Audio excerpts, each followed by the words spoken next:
Welcome back to Talk Tensors, where we wrestle with those dense academic papers and try to make them, make them a little bit more digestible for you. Today, we're diving into, a paper that's been creating quite a buzz, Superintelligence Strategy. Yeah.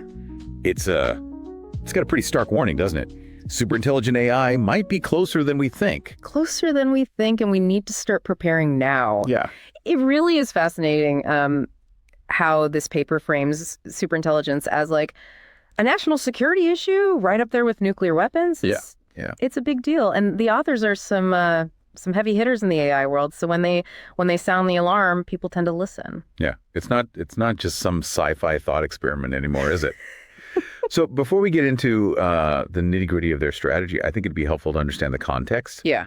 What led up to this point? Why are we suddenly talking about AI as a national security threat? Well, I think if you think about how rapidly AI has advanced, just in the past few years, we've gone from AI that can barely play checkers to AI that can write code, compose music, even diagnose diseases with shocking accuracy. Yeah, and it seems like every week there's a new breakthrough, a new algorithm that kind of pushes the boundaries of what AI can do. Exactly, and that pace of advancement is only accelerating. Now, couple that with the fact that AI is becoming increasingly intertwined with both economic and military power. You mean like how AI is being used to optimize supply chains and develop new materials, even design autonomous weapon systems? Precisely.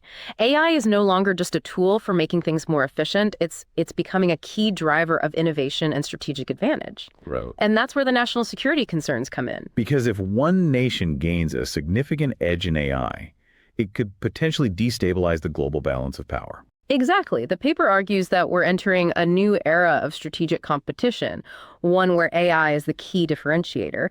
And just like in the nuclear age, this competition could lead to some pretty dangerous scenarios, even the possibility of preemptive strikes. Okay, so we've got nations racing to develop the most powerful AI, but the paper goes beyond just state actors, right? It also talks about how AI could empower non-state actors like terrorist groups. That's right. One of the most chilling sections of the paper explores how AI could be used to design bioweapons or launch sophisticated cyberattacks on critical infrastructure. Attacks that could be carried out with a level of precision and sophistication that was previously unimaginable. And these are attacks that could have, devastating consequences, not just in terms of human life, but also in terms of economic and social disruption. It's like a whole new dimension of warfare, where the battlefield is everywhere and anyone with access to the right AI tools could be a combatant. Yeah, and the authors don't mince words. They point out that in the realm of cyber warfare and bioweapons, the offense often has the advantage. It's easier to attack than to defend, and AI could amplify that imbalance significantly. So you've got state actors jockeying for dominance, non-state actors with access to increasingly powerful tools, and all of this fueled by an AI arms race that's only gaining momentum. But the paper also goes a step further, doesn't it? It talks about something even more unsettling, the potential for us to lose control of AI altogether. That's right. They outline 3 ways we could lose control. Erosion of control. Okay. Unleashed AI agents and intelligence recursion. Each one terrifying in its own way. Okay, let's unpack those. What do they mean by erosion of control? Imagine a world where we become so reliant on AI for decision-making, from financial markets to military strategy, that humans are effectively sidelined. It's not about AI becoming malevolent. It's about us becoming so dependent on it that we cede control without even realizing it, like the frog in the slowly boiling pot. So it's not some dramatic robot uprising, but a slow creep of AI into every aspect of our lives to the point where we're no longer calling the shots. Precisely. Think about how much we already rely on algorithms in our daily lives. From the news we consume to the products we buy, now imagine that magnified 100-fold. With AI making decisions about resource allocation, healthcare, even social policies. And at what point do we cross the line from AI assistance to AI dominance? It's a chilling thought. Okay, what about unleashed AI agents? Is this where things start to feel more like a sci-fi thriller? Not necessarily. It's not about AI spontaneously developing consciousness and turning against us. It's about the very real possibility of a malicious actor.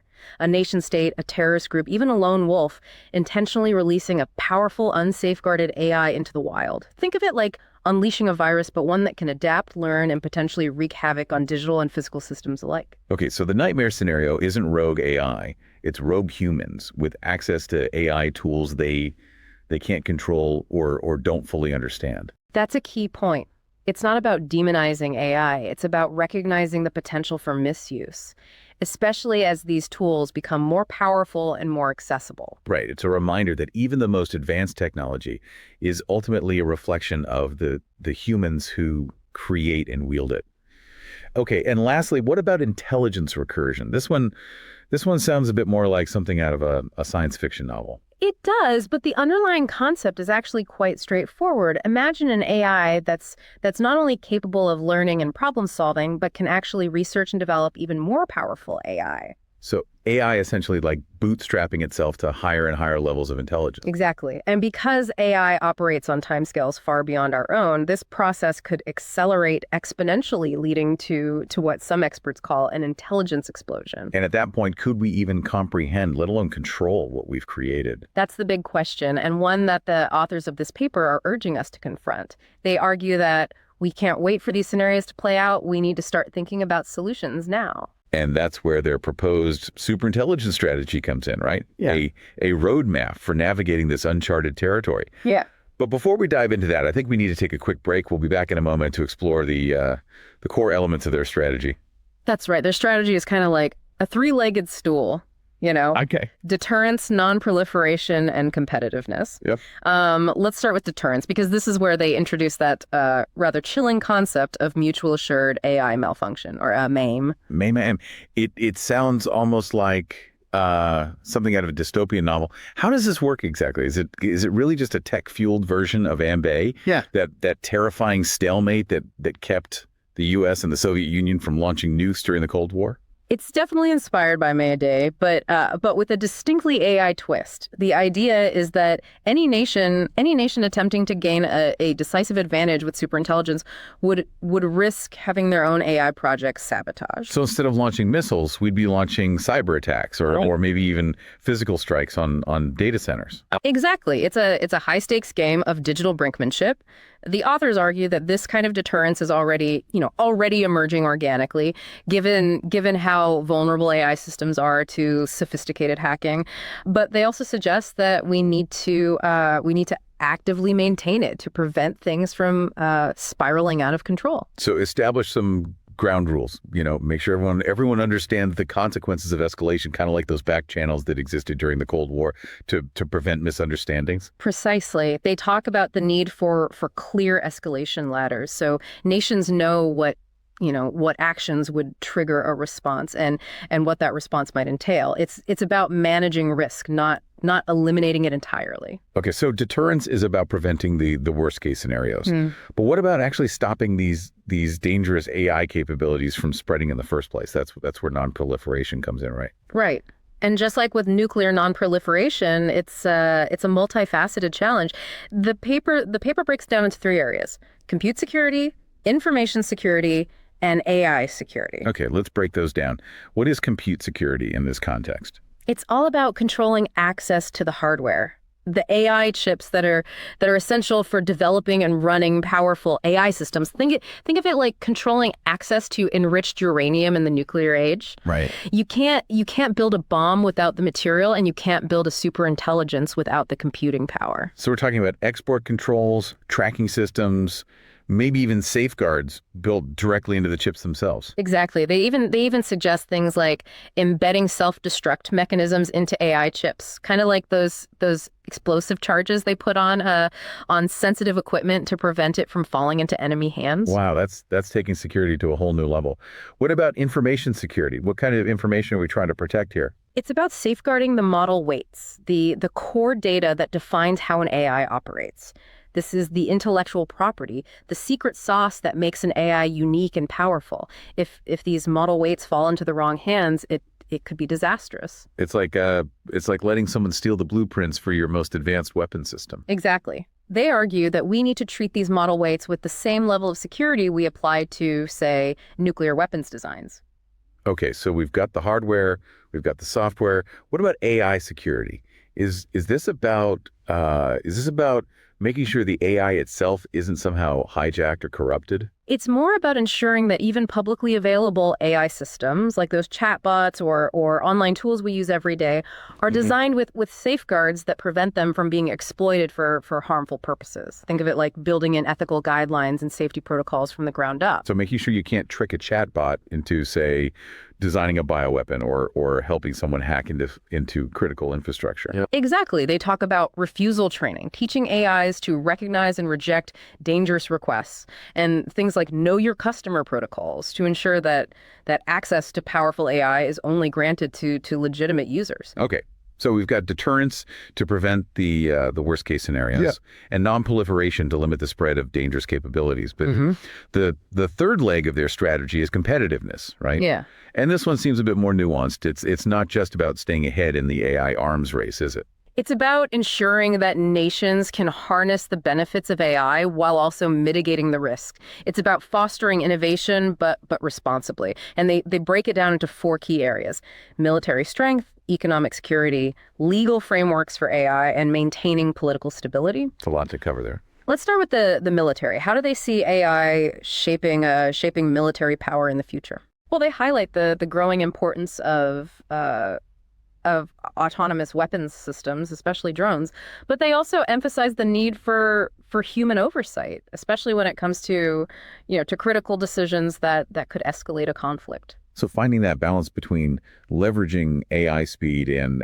analytical capabilities while still maintaining human control over life or death decisions. Exactly. It's not about replacing human soldiers with robots. It's about using AI to augment human capabilities and make warfare more precise and hopefully less destructive. Okay, what about economic security? How does AI factor into that?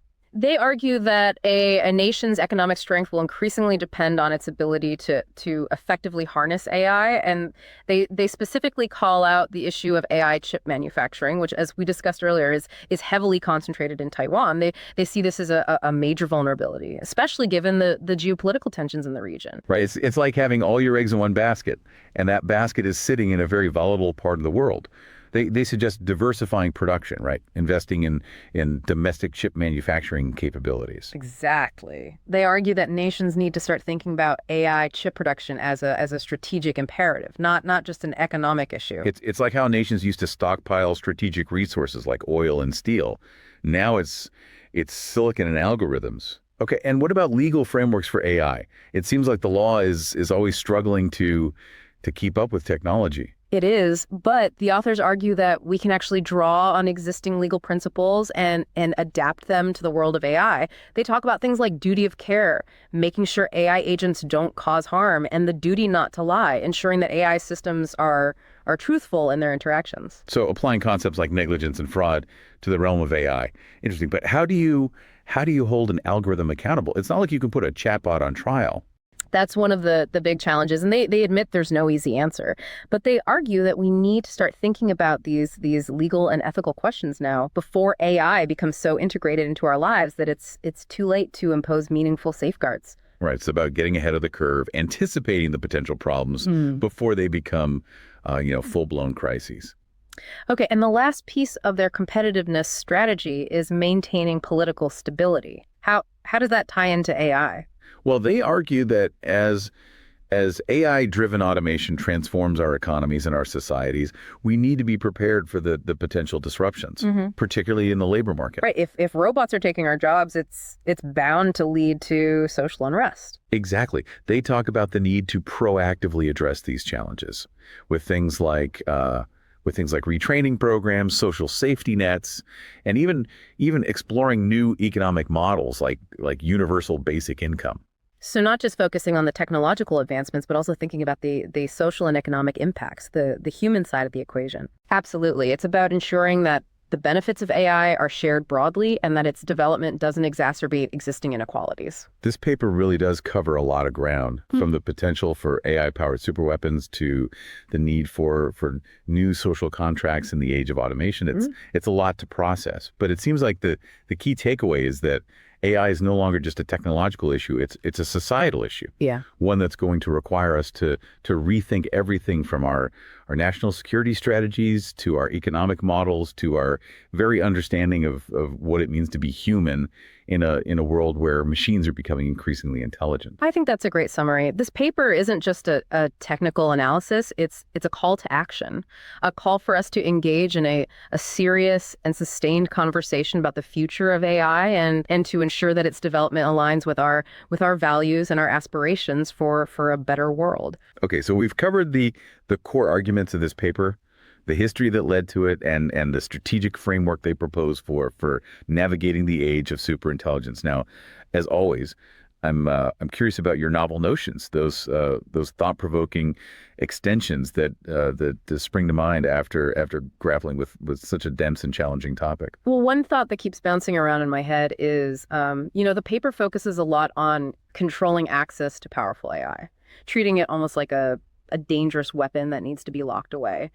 But what if we flip that on its head? What if instead of restricting access, we actually democratized it? Democratized access to potentially dangerous AI. Now that's a novel notion, but wouldn't that be like handing out matches to toddlers? It's definitely a provocative idea and one that comes with risks. But hear me out.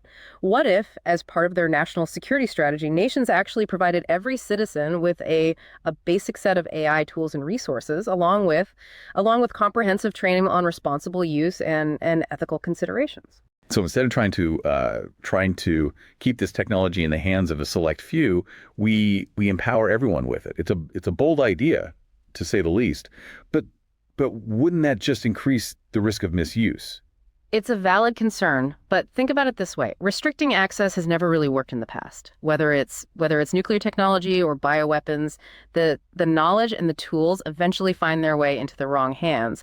And by trying to control access, we often create a dangerous knowledge gap where only a select few understand the true power and the potential dangers of these technologies. So you're arguing that by making these tools widely available, by fostering a culture of AI literacy and ethical use, we might actually be better equipped to mitigate the risks. That's the theory. It's a gamble for sure, but it's based on the premise that a well-informed and empowered public is our best defense against the potential dangers of any powerful technology. It's a fascinating idea and one that challenges our assumptions about how we typically approach, sensitive technologies. Instead of guarding it like a precious secret, we embrace it as a tool for collective learning and problem solving.